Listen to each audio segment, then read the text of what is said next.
Hari kedua, gue berdiri di halte selama 20 menit.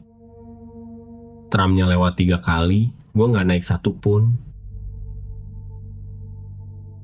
Bukan karena salah jurusan, gue cuman gak tahu harus berdiri di sebelah mana. Di sini pintunya gak kebuka sendiri, ada tombolnya. Gak ada yang ngasih tahu, semua orang udah tahu. Gue lihat orang lain dulu, mereka jalan ke satu titik, berhenti, dan tramnya pas berhenti di situ. Kayak ada garis yang cuma mereka yang bisa lihat.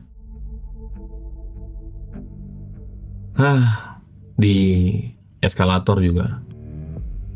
Gue berdiri di kiri, terus ada orang lewat sambil bilang sesuatu yang gue nggak ngerti. Nadanya sopan, tapi gue tahu itu teguran. Malamnya gue cari di internet, berdiri di kanan, jalan di kiri. Satu kalimat, butuh sehari buat gue tahu. Yang bikin capek bukan aturannya. Aturannya gampang. Yang bikin capek itu harus merhatiin semua orang sepanjang hari buat tahu hal-hal yang gak ada di buku. Di rumah gue gak pernah merhatiin siapa-siapa. Gue tahu tanpa harus lihat. Sekarang gue jadi orang yang selalu telat setengah detik. Ngeliat dulu baru ngelakuin.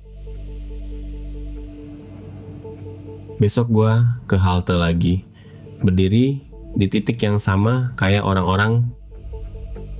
Sekarang gue tahu titiknya di mana.